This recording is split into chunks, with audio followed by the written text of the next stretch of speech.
L'école, ici en Afrique, le plus souvent, on nous met sur un régime où on va à l'école du matin jusqu'au soir. Et c'est juste après les études qu'on commence à chercher à travailler. C'est juste après les études qu'on se rend compte maintenant qu'on doit commencer à travailler. Mais le système ne nous donne pas la possibilité de pouvoir travailler et aller à l'école à la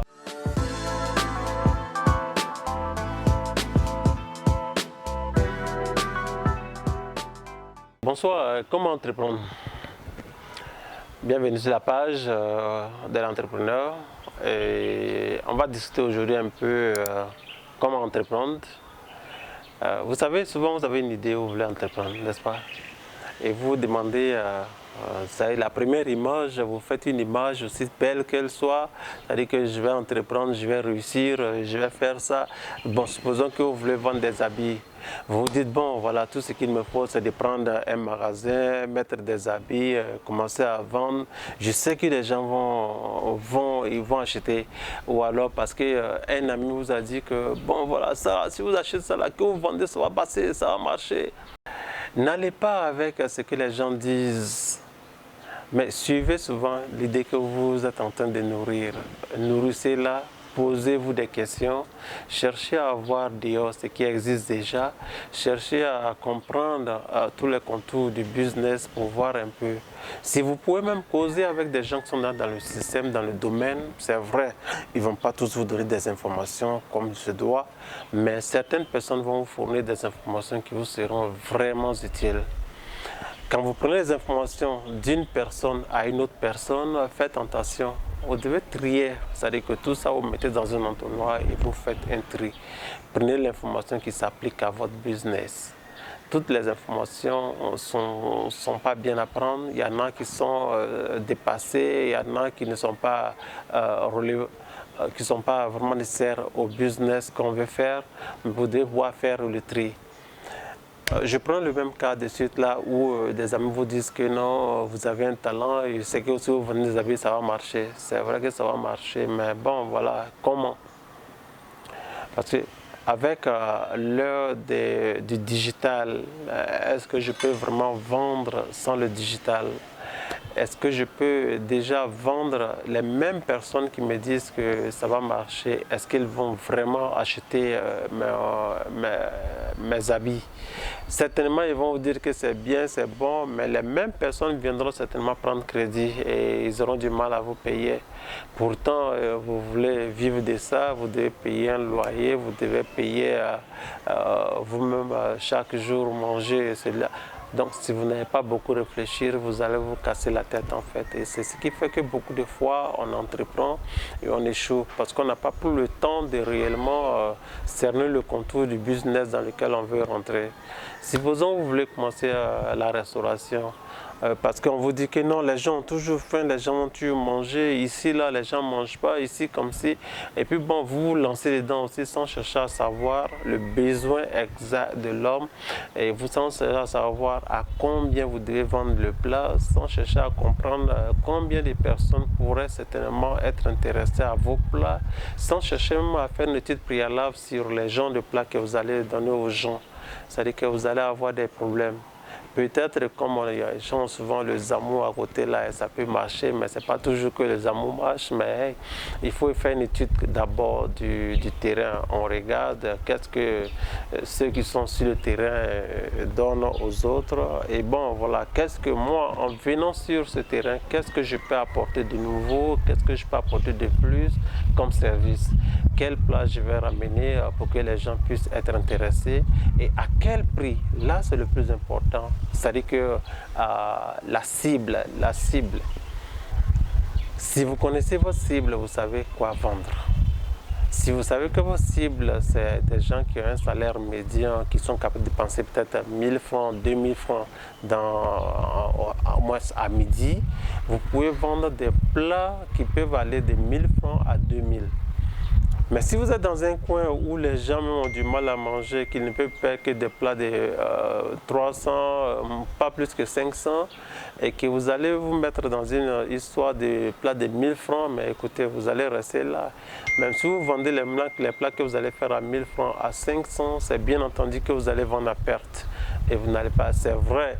Et là encore, c'est là où ça devient plus intéressant pour un entrepreneur. Il se réfléchit et puis il s'adapte à la situation rapidement, il change et puis bon voilà, il trouve ce qu'il faut pour l'audience.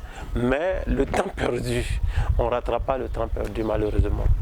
Donc, dans un premier temps, il faut réfléchir, il faut vraiment voir un peu, mûrir l'idée, demander à des gens qui sont sur le terrain, se renseigner, aller. Aujourd'hui, on a l'Internet, on peut faire des recherches partout. Aujourd'hui, on a le téléphone, on peut le prendre et puis appeler X, Y, pour demander des informations sur ce qu'on veut faire. Mais par le passé, il n'y en avait pas.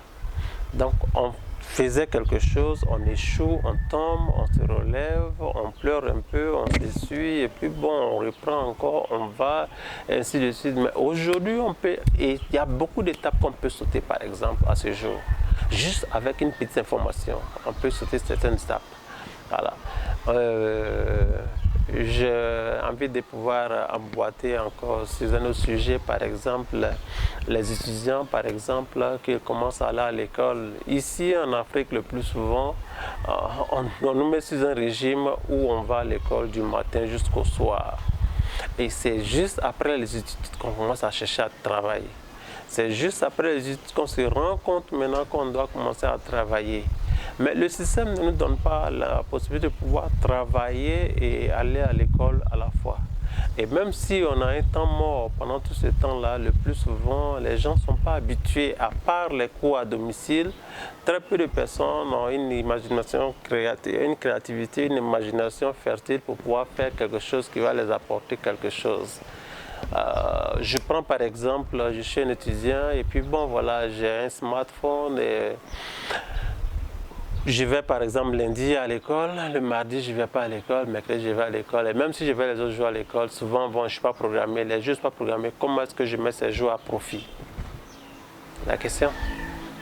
Beaucoup de personnes sont à la maison, ils tournent là, bon, et voilà, Facebook, ils vont se balader ici, alors que ce temps, vous pouvez le mettre à profit. Même en vous baladant, vous pouvez mettre le temps à profit. Quand vous avez un smartphone, vous avez un bureau, vous avez un travail en main.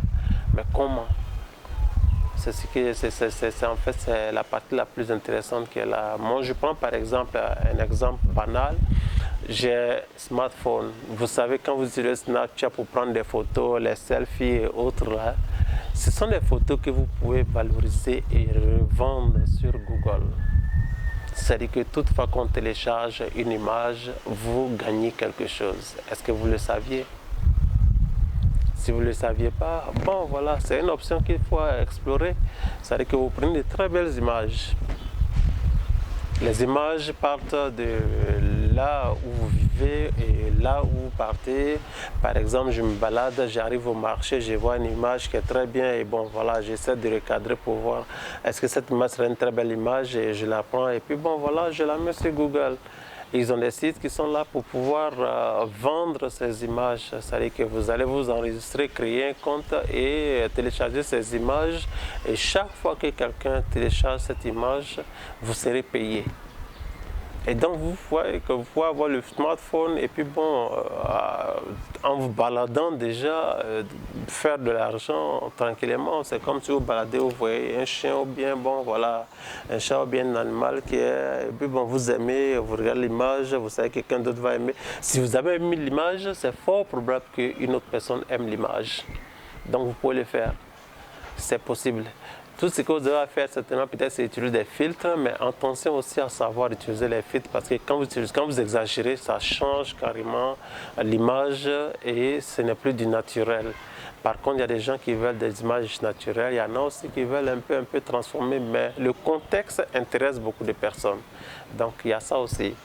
Donc, vous voyez que déjà, avec un smartphone et en me baladant, je peux déjà travailler sans même sans être embauché par quelqu'un. Voilà, ce sont des idées comme ça qu'on va vous donner durant toutes ces séries de vidéos ici et là. Et la prochaine fois, on va essayer d'aborder le thème sur ceux qui ont fait par exemple l'ETMO, qui pensent qu'il n'y a pas de travail. Des gens qui ont fait la série littéraire jusqu'à la terminale, qui ne vont plus à l'école, qui n'ont plus d'espoir.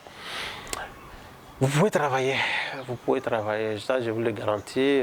Il y a plein de choses que vous pouvez faire et être financièrement autonome. Suivez-nous, like la page, comment dire, clique sur aimer la page et pour être toujours informé des nouvelles sorties. Bon voilà, il y a là aussi la page, la chaîne, il y a aussi la page YouTube, tout comme Facebook. Suivez-nous, vous aurez plus d'informations partagées si vous le souhaitez avec d'autres personnes. Ça peut être utile à d'autres personnes, pourquoi pas. Merci de nous suivre et à bientôt.